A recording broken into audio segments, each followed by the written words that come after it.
Hey guys, I'm here with my sister-in-law, Lindsey. She is going to ask a few questions about her own business. I'm lucky to have a lot of different family that's in business for themselves, which is really fun. And so we're just going to talk about her business today and see what questions that she has, what directions she can go in, and just how maybe I can give some suggestions to opportunities she might be having in her business. So this is Lindsey. Hello. Lindsey Taylor. Lindsey, tell us about your business. What is it that you do? I am an esthetician, so I focus on skincare and lash extensions here in Gilbert, Arizona. Love that. Yeah. And I have gotten facials from her. I've gotten Clemish. I've gotten facials from her. I've gotten spray tan from her. I've got eyelash extensions from her. All of it is phenomenal. So I'm a testament to her skills. It's great. Okay, and so how long have you been in business? Like 60 days. Fresh. Brand new. She's fresh off the boat. Brand new. I need all the help I can get. For sure. For sure. Everyone that starts out is like, what do we do first? And so tell me about what it looked like 60 days ago. What was your starting point of your business? What do you mean? So like you just became an esthetician how long ago? I got licensed back in April. And then since April, what have you been doing? So I worked at a small boutique spa doing skincare and lashes, similar to what I'm doing now. Mm-hmm. And I just got to a point where the timing kind of felt right to branch out and go on my own. Yeah. And start my own business. Was it super scary? So scary. So scary, right? And you have a brick and mortar location, so yes. A place that people come to. Yes. And tell me, you have a website. Yes. You have Instagram. Mm-hmm. You have a Facebook page. Yes. And do you have an email list? Not yet? Yeah, starting. You do? Okay, mm-hmm. That's right. A little bit. Perfect. So we have all the kind of pieces to the puzzle that she really probably needs. What made you want to do this? What made you want to be an esthetician? My own struggles with skincare, really. Mm. I got to the point where I wanted to learn how to age gracefully. There you go. How old are you? Shut up. Early 30s. We're like the same age. I know. Way to make me feel so old. We would never tell. I'm like, oh shit, am I not supposed to be saying? You're also an old hag. Old. It's that bad. I'm 29 and looking fine. Early 30s. We're early 30s, apparently.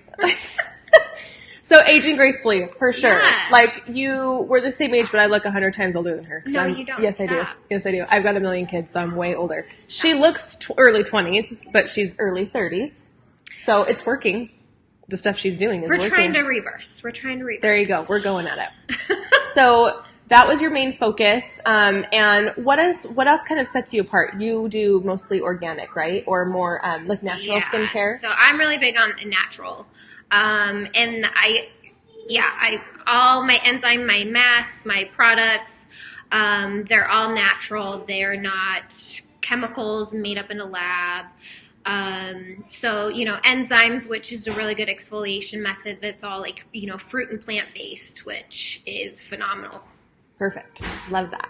And so in addition also to her services that she offers, her facials, her skincare, all of that, you also have mixed in a little bit of MLM, right? A little bit of direct marketing. Yeah. And what is your product? I actually have some right here, so let me show you too. So the company is actually Senogens. Their WOW product is their lip scents. It's long-lasting lip wear, so you get anywhere from 4 to 18 hours worth of wear with this lipstick. But they have everything: foundation, skincare. They have eyeshadows. So yeah, really just kind of jumped in with the lipsticks and seeing where that takes me. And so far I'm loving it. And I feel like that's a really good point, is that's what's the beauty of being your own boss, is you can really mix and match things. So obviously direct marketing and network marketing, things like that, that's one model.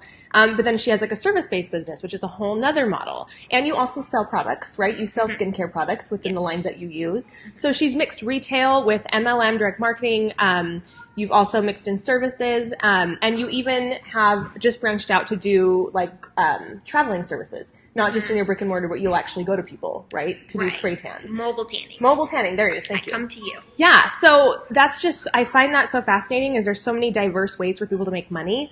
And you're really kind of testing out the waters in all these places. And I really like, too, that this is a company that has a lot of different products, but you've really honed in on what you love. You know, the one thing that really fits you and your personality and the things that you have most of a testimony for. Right. You're not trying to slang everything they have. You're just like, this is my favorite thing, and I want people to try it.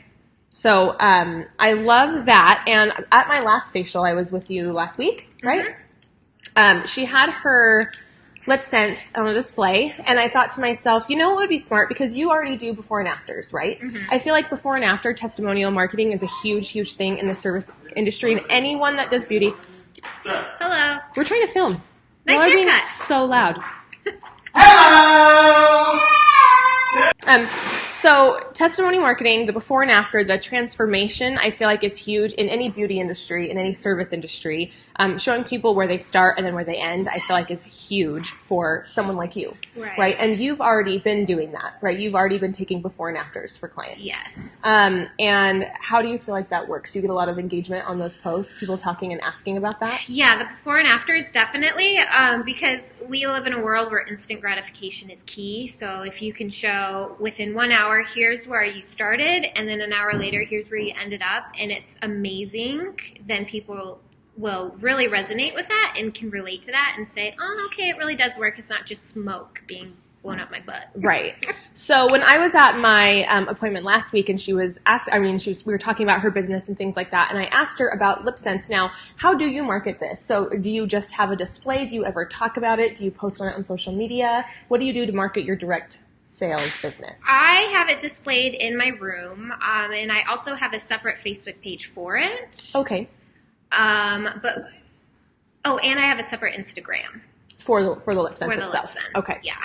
Perfect. So what occurred to me, and do you talk to people at your actual appointments about it? Like, do you ever mention it, or I do, only if they ask? Yeah, if it comes up in conversation. I don't want to like shove it down anyone's throat. Right. But if it comes up, I absolutely talk about it. Perfect. And so one of my ideas when I was sitting there getting my facial done, and I looked at her display and I thought to myself, if you're already doing before and afters, because I've seen them, of course I know she does them, what would be maybe a good idea for you, if this is the product that you're selling, is put these on in the after photo of what you're already taking. You're already doing that. So you might as well just add a layer of, discovery marketing to it and use this as samples. Put the lipsticks on, have people find the best shade for them, because how many shades are there? A million. 36 key shades, and then they add in limited editions all the time. That's amazing, yeah. Right? And so someone like me, who I don't really wear lip color that much, it's never been a huge fan of it. I would be overwhelmed just trying to choose a color. Like, that's why I never wear lip color. Yeah. Because I stand in front of the lipstick aisle and I'm like, what the hell? I don't even know what color to pick. Where do you even start? Where do I even start? And I, of course, am short on time as well, so I don't have the time to try on a million things, Yeah. So if I had someone like you that can see, okay, these are my favorite colors, our skin tone's kind of similar or it's not similar, why don't we try this on you? And I wasn't committed to purchasing it, and I already had a photo of myself on Instagram wearing it, so I know, because I am on social media a lot, obviously, and I'm on camera and all these things, if I already had photographic proof that this looked good on me, of course I would call you up and be like, yeah, I'm going to need 3 of those, obviously. So I feel like that would just make sense, right? That's an opportunity for you to, it's like drug dealing. I always talk about it. First hit's free, we're just dealing drugs left and right here with lip scents. So I feel like that was a really good opportunity. And another thing that I saw that would be another opportunity, well, first of all, you share your space, right? Yes. Which I find that's super fascinating as well. I feel like there's a lot of people out there that when they become business owners themselves, they want to jump in and take out a business loan and do everything really big and fancy and go to level 10 when you probably should start at level 2, and work your way up. So I find that very smart and strategic. And you were looking at a space all by yourself in one of those salon studios for a long time and probably considering it, weighing the options. But I feel like what you did was really smart, where you partnered up with somebody that already had a space. So no, it's not super personalized to you and your brand quite yet, but it's still great. You know, it's still beautiful. I went and it looks great in there. But there's obviously ways to go about, if your budget isn't here, you don't need to go into debt. You don't need to get all crazy with it. You just do what you feel like you can manage. And I feel like that was a really smart move for you, is sharing a space with somebody else. That does the same things, right? She's an esthetician as well. She is. So while they are kind of competitors, they're really not. You find your own clientele. There's business out there for everyone. So sharing a space with someone that even does the same thing as you is really smart. And I did notice that she also sells direct marketing products. Yeah. She had things like doTERRA essential oils in her space. And she obviously sold her own products that she puts on her own clients. Yeah. And while I was looking at that stuff, the person that you share a room with, I saw that she had a whole bunch of different oils displayed. So of course that company as well, that direct marketing company, sells so many different things. My mom's also a distributor, so I know that there's tons of things, skincare, protein shakes, I think. Like, I don't even know. There's they have supplements. They have so many things. They have, they have cleaning supplies. They have cleaning supplies. Yeah. They have a ton of stuff. And because my mom is a distributor, I have got my hands on a ton of products that I really like. But something like that, a company that does sell a million different things, there's so many things that might resonate with you as an individual and like your just your day-to-day life, like how you would use things. So someone like you, I noticed when you were, I think you had put a mask on me and you were doing like an arm massage or like a hand massage or something. And I noticed you were using like some oil, and I asked, what are you using? And you said grapeseed oil? Grapeseed oil. Grapeseed oil, and it was unscented, right? And so I was thinking to myself, if you wanted to sell doTERRA as well, because I know you purchased the products, you used it, you're familiar. Love it. That's great. I thought to myself, there is an opportunity in that other direct marketing company to maybe take a different approach to the person that's in. And I have these, and I told you I'm going to send these with her so she can actually try them out and see if she likes them.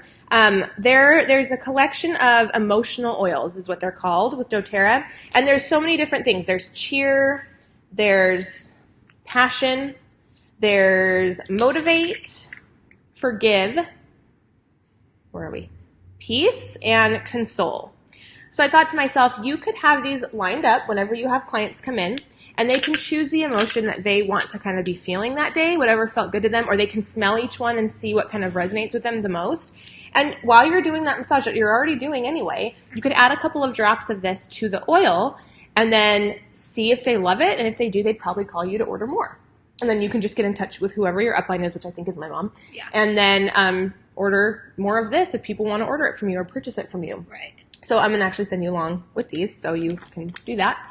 And so that was my 2 cents. I know, don't you love presents? I love coming over here. It's the best. That was my 2 cents and my ideas that I saw just going and getting a service from her, being kind of like one of my clients always talks about this, being a product of the product, like getting a testimonial for, number one, how awesome it is to have a facial done from you. Getting those testimonials is great. Getting those before and after done are great too. But then just taking that one chance you're in front of your client and maximizing it to try to get as much of a, as high of sales dollar amount as you can. So that's what I saw. What other questions do you have? Let me turn a little bit here. Ugh. Yeah. Branding, it's hard for me. Also, content creation on Instagram and Facebook. Right. I get writer's block, and then I second guess myself, and I think, well, is this even going to resonate with someone? Do they even care? Am I going to sound cheesy? Right. Am I going to sound like I'm just trying to shove things down their throat? So I guess that's where my biggest issue is. Hurdle is? Okay. So when we address something like that, number one, who are you trying to talk to? Potential clients and current clients. So who is that? So if you had to pick one dream client, and you could make this dream client up in your mind, and it could be like a mixture of lots of different people, maybe, and it could be who you make the most money off of, or it could even be who just you have the most fun with, or it could be any of those things. Maybe there's one person that gets multiple services from you, that you like that aspect of it, that you get to do all the things you like to do, whatever it is. How would you describe that one dream person that you would like to work with every day, all day? I'm thinking of like all my clients because I have the most fun with all of them. Right. So I guess in the range of probably age range, I don't know, 20. Do you feel like 25 to 34, 35 to 44, or 45 to 54? Oh, probably middle. 35 to 44? Yeah. Okay, so a little bit older than you. Mm-hmm. 35 to 44-year-olds. Let's see. What are the services that they would get from you? Lashes and facials. Lashes and facials. Okay, perfect. Are they moms? Yes. Are they married? Yes. Are they business owners or are they employed? Employed. Employed, and are they like kind of corporate type job? So if they have a corporate type job and they're 35 to 44-ish, they're married, they have kids, they probably, as a household income, probably make a good amount. Probably over, you'd think 6 figures, do you think? Yeah. Right? So as a family, whereabout do they live? Chandler, Gilbert area. Okay. They're definitely active. They have a lot of like outside activities. They are involved with their families. Okay. Health conscious. I like all of that. That makes perfect sense. Yeah. Where do you think they're spending their time online? Do you think they're more on Instagram or do you think they're more on Facebook? I think they're more on Facebook. You think honestly. Facebook? Okay, Yeah. perfect. Which is funny because I love Instagram. Right. But it's not, and that's a good point to make, is just because you love something, like you're not paying yourself to do all of these things, you have to have clients pay you. Yeah. So it just makes sense to put most of your effort where you think the people are. And so if the people are somewhere else, then it might be time to kind of adjust your strategy and focus for the next maybe 3 months on Facebook. Yeah. Because if that's where they are. So on Facebook, what are they doing? What are they talking about? What are they paying attention to on Facebook? What do you think they're doing? They're probably on mom groups. Okay. And I know that one has like a Facebook group for activities. Like, I don't know what they do, but there's an activity group. Really sure. And I think that someone just comes up with all of these activities for them to do, and it's kind of like a meetup group. And if they can go to it, then great. And if not, whatever. Awesome. Yeah. Okay. So, so they're spending a lot of time in groups. I think so, yeah. Okay. So I think what would be smart for you is to sit down and talk to one of these people that really embody that, because I'm sure that person that is part of that group would totally not mind sitting down to coffee and being like, could you just tell me like where you spend your time on Facebook? Like, what are the brand, like where do you shop? Like, where do you think she shops? Like, where do you think most of her money is going? Like, is she where, a clothing store? It could be. Is she spending money on clothes? Is she spending money on like more skincare, beauty products? Is she probably spending money going on trip and travel? Or is she spending money, I don't know, on entertainment? Like, is she going to Disneyland? Is she watching a ton of movies? Like, what is she doing? I don't know. Spending money on her kids. Spending money on her kids. Okay, so her kids might be in sports and stuff. Yeah. Right? Like different activities, or maybe like in piano or whatever it is that costs. Science camp, things like that. And so what you want to do is really hack into where they're spending their attention. Yeah. That's really where it is. So all of these things, if her kids are in activities, is she in Facebook groups based on those activities? Or is she on Instagram learning about these things? Or who else in her like circle of friends, how is she talking to them about things she loves? Okay. That type of stuff. So I think also it would be beneficial for you is, number one, sitting down with this person and talking to them. Number two, seeing if she wouldn't mind like sharing your business with other people. Mm-hmm. So referral marketing is huge for these things, giving people either gift cards or something, send a friend, get $15 off your service or whatever, it's going to be, figuring out how that works for you in the logistics. But if people like that are around other people, whether it be church, school groups, these mom groups that she's in, she knows a lot of people, right? So kind of turning these people into influencers. I know we've heard a lot about the Instagram influencers with other big brands, but you can turn anyone to an influencer. Mm-hmm. You just have to make that logistically work for your business and actually do the things. Right. People all the time are like, oh yeah, I have these like referral cards, but like they never give them out. And you're like, cool, that didn't do anything. Yeah. Like hell. And you have to touch base. So you can't just expect someone to be like, here's this coupon, because everyone's used to coupons and it's been like played out a little bit. So you have to be the one to like touch base and be like, hey, I'm just to remind you, or you can even do events in your space, like bring a friend and you both can get this thing together. Making like a social thing. Mm-hmm. That's just, one idea. But really having the conversations with these people and finding out if they are your ideal client, where are they spending their time and money? Yeah. Really? Like, that's something you should ask too, is like, do you feel like you would rather pay for beauty products and stuff, or would you rather pay for clothes? Or would you, and once you know that, if they're like, I love beauty products, I love Sephora, ask her what like makeup brands she uses. And when you know that, you look at their Instagram accounts, their Facebook accounts, what kind of content are they sharing? And that will help you with your content creation, so you're not just starting from scratch. Because I feel like that's most people. It's like, what do I even talk about? Right. Like, what do I share? If they're spending so much time on Instagram looking at before and after photos of people because they're like working out a lot and they go to the gym a lot and that's where they spend their attention, then you know, okay, before and afters are a big thing. Right. You know, like we need to really focus and double down on that instead of reinventing the wheel. Right. I feel like that is a huge thing. And then do you feel like maybe time management is hard for you as far as content creation? Yeah. Just like putting in the work, Actually like doing the sitting down and time. doing it for sure. Yeah. Mm-hmm. So do you feel like you don't have the time, or you're just not prioritizing and you need more structure or like accountability? Oh, probably accountability. Yeah, you feel It's like all that. me. It's all It is a me problem. right. Perfect. Okay, that makes more sense. Yeah. Okay, so that would be, I wonder what would be a good help for that. Just having like someone put a calendar together for you and just saying, I these just need to stick to it. You know? like this is what's due today, what needs to get done, and there you go. Okay, I like that. And then also, are you putting yourself out on social media a lot? Are you doing, not at all? Yeah. Ooh, scary. Too bad. You have to do it. So that's what we're going to focus on moving forward, is more Lindsey in her own feed. Because I'm a huge believer in that, right? Like, I know. How many people, okay, you work in a salon studio, which means everyone does the same thing. Pretty much. They could literally walk down the next door and be like, or they could just be in the same room and be like, yeah, I want to go to your other person. Yeah. You know, like all it is competition where you've put yourself in. It's not like you're the only esthetician in the town. Yeah. Right? So the only differentiator, because I'm sure, like, not that your work isn't amazing, it is, but I think a lot of people's work would be amazing. Like, you know, skill level is not going to differentiate yourself enough, I don't think. Yeah. You know, not that it's not easy, not that it's not hard, but I feel like I don't think you'd get a license if you sucked at this. Yeah, and it's true in so many businesses. If they don't like you as a person, they're not going to come back to you. 100%. Or vice versa. They're going to you because of your personality. Yeah. You know, just like Leah, that's our hairstylist together. We don't go for the hair. We go for Leah. We're excited to see Leah. Yeah, we're excited to see Leah, right? And everyone in her space could probably do a decent job, you know, like probably not that much worse or better than her, right? Like, we can all get the same balayage, I bet, but it's like we're not just as skilled, I'm sure. For sure, but we're not going for them. We're there for Leah. Yeah. You know? We're there for the experience. So, yeah, I think that's huge. And no one's going to know about that experience or know about your personality unless you're on camera, yo. I know. Well, the Instagram stories, I struggle with it. My life's not that interesting. What in the world am I going to document on stories? Yeah, but like you have to kind of create that. You know what I'm saying? Like no one's life is that interesting. Yeah. Like I watch Joanna Gaines like a hawk.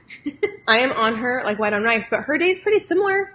She works at she has a store, you know, or she's like doing construction stuff, you know. They figure out how to make that interesting. You know, that's like the whole point. It's like your storytelling, right? It's like you know from experience, I'm a storyteller, right? Like there's so many stupid stuff that happens with my kids and stuff in a day, and are they like that riveting? Not really, but you make it riveting because you have to tell it in a certain way. You know, it's like, cool, my son got called to the principal's office. Like, that story doesn't sound that great, but like when you tell it, it's very funny, you know? Like, there's just so many funny things. So yeah, I think that's kind of your job. And you don't have to do stories. Like if right now you're like, for now, I know I need to focus on Facebook. I'm going to take a break and I'm going to do, you know, the bare minimum. Like I'm going to give it like a level 2 effort for Instagram and just post when I have client before and afters. But other than that, let's just keep it at that for now. And let's focus on Facebook and getting really serious about that and starting to do Facebook. Like if all you did was Facebook Lives every day saying, this is my face washing routine, or the next day, maybe that's Mondays, because your routine's not going to change that much. But just because you've seen the same thing over and over doesn't mean everyone's seen the same thing over and over. That's a good point. Right? Like, it's fresh to people, you know? And you could mix it up and be like, I could choose one of these 2 face washes. This is the one I'm choosing today. If your skin's this one, do this one instead. Oh, yeah. Like, you make it interesting. You feel like, you know, how that would work. Maybe Tuesdays, instead of doing... it's still going. Instead of doing like your face washing routine, it's you just holding up new products. Okay. You know, this is like the new thing that just came out and I am loving it and, you know, whatever. Okay. You could do a giveaway one day. Hey guys, I'm here to have a sample size of this new moisturizer. there's so many products. Right. You know what I'm saying? And then one day should be like makeover day. Like every color of lip scents. Do a makeup face on Thursdays. Okay. I'm serious. Facebook Live. One day. And you could, if you have, do you have an iPad and a phone? You have an iPad and a phone. You could do it at the same time. You could do an Instagram Live and a Facebook Live at the same time. And this is just like, what color is this? How do you find the colors? At the bottom. Beige, I think. No, bombshell. Yeah, this is my bombshell day. We're going to use bombshell makeup. This is what I'm going to put on my eyes, and this is what I look like with this lip color. And then you just go every week. There's 30 weeks worth of content for that. You know what I'm saying? Yeah. And you can even do something because you have experience in like the fashion industry. You were a personal stylist for a while. Mm-hmm. So you could even put all the pieces together and do like this fashion day. Yeah, outfit for the day. Like this is my outfit I'm picking. And then tomorrow I'm going to show you the makeup that I would wear with this and like put all the pieces together. Like you take that one day of content and break it up. That's smart. Yeah. That's really smart. You should do that. Okay. And just try it. Like you try it for a month and if you're like, this was the worst, stop doing it. You know, but like you're never going to know if you hate it or if you love it unless you do it and then you're like, oh, okay, yeah, I can do this. This is not as hard. Okay. Yeah, so that's my suggestion. Any other questions other than content creation and like kind of your schedule and accountability? Anything like that? Like out of focus completely. There we go. Let's see. Scheduling. So would you try and like do it all in one day? Like get your whole week? You can. I've done both. Like this week, I really busted down and did a ton of Facebook video. And I have a Facebook group, the Instagram Collaborative. You're in it. Yep. And I was doing feed reviews, and I was trying to do them just every day, and that was really hard for me because I'd forget or it'd be late, and I was like, ugh. So Sunday, I sat down and I did all the recordings, and then I scheduled them to go push, every day, and that was great. That worked fine for me. As far as my other stuff, though, on my Facebook page, I wasn't able to get all that done, so I say whatever you can pre-record, do it, but lives you can't pre-record. Yeah. So if you're going to do it live, just do it live. Okay. But you don't have to do lives every day, but I would suggest trying it. Like every day you have one thing to do and it's live on Facebook Live and then do whatever you want with it. Okay. That's what my suggestion would be. Good deal. I can do that. Yeah. Any other questions? Promotions. Okay. Maybe. Like what? So for November, I want to give back to my clients and kind of I've seen on Instagram, I keep going back to Instagram. That's okay. They do those loop giveaways where it's like follow my Instagram, like, and tag a friend. And so what I thought I would do is like a drawing out of those people who participated, give them and their friend that they tagged a free service. Oh, I like that. So being said that now I realize probably my target market is on Facebook, how would I translate that to Facebook? Same thing, just follow the page, like the picture. Yeah, you can do that and just say maybe... Okay, so I would do that. I would say I'm going to pick one person, but you can actually like private message each person and offer them, like that's what I would do. So you can do that same exact thing. What is it? Follow the page, tag a person, tag your friends. And you're picking one person out of all of that to give the free service to, or is it anyone? One person out of whoever participates. Okay, got it. Perfect. Yes, I would do that, but I think what you might be missing, because I feel like the engagement on Instagram is higher than engagement on Facebook. Yeah. So I think you should do both. Okay. I think you should do that same exact promotion both places. And then just give away two sets. Well, 4 people. Exactly. Okay. Yep, I would do that. But here's the thing. I think that every single person that commented and joined the giveaway or like participated in it, you can private message them after and give them some sort of a discount and incentive. Like even though they didn't win the free thing, those people are obviously invested enough to care. Yeah. So you hit them up just directly and say, hey, I'm going to give you this thing. Okay. She's good, guys. This is good. Just thinking out loud. Yeah, so that's what I think. And so wait, when are you going to do that promotion? I probably think November 1st. November 1st? Yeah. Okay, awesome. Is that the only promotion you're going to have through the end of the year? Or are you going to do something for Black Friday? Or I definitely want to do Black Friday. Okay. Definitely want to do something for December for Christmas. Okay. I kind of want to do like a 12 days of Christmas thing. Ooh, I like that. And also a giveaway for New Year, so someone can kind of get like a full-on makeover for that. I love that. That's facial perfect. And lashes. So for that, I would suggest, yes, I would suggest the full enchilada for that. But also I would suggest trying to partner up with somebody. So if you want to do like hair, so find someone for hair, find someone for maybe the eyebrows. Microblading. Thank you. Mm-hmm. And then whatever else you can think of. You do a lot. You do lashes and facials and the tanning. So that's already a ton. But if you can partner up and get, number one, more audiences in front of your, get yourself in front of more people's audiences is great. And then the prize is just so much more valuable. Yeah. Oh, I can partner up with you and I can do a photo session. Yes. Okay. Win. Yeah. So we can get all of that together. Yeah. We can put together a promotion and share it out everyone's audiences. Awesome. And then see if they want to win. So that would be a good New Year's one. And then I love 12 Days of Christmas, and I think you should incorporate some of these. Yes. Like at least one day someone gets one of these, there's just a lot I think you can do. But I like the November 1st giveaway idea. Good. For sure. Yeah. Well, so how long should I run that, though? I don't like promotions that are any longer than a week. Okay. And I don't like, I honestly think 24 hours is great. Okay. Like, I don't think that there's anything wrong with that. And I think you should test, right? So I think this giveaway, maybe you do one of these every quarter. So 4 times and see how you do with 24 hours, with 3 days, with 5 days, and then with a week. Okay. And then just see which one works best. And then just keep repeating that. Yay. I love it. Perfect. Okay. I think that's all the questions we have. Do you have any more? I don't think so. You good? Awesome. Guys, this is our very first fun interview. That was fun. I love it. Scary but fun. Not scary. Shut your face. It was not bad. Scary. It was not. And that's it, guys. We will see you maybe next week. Bye. Talk to you later.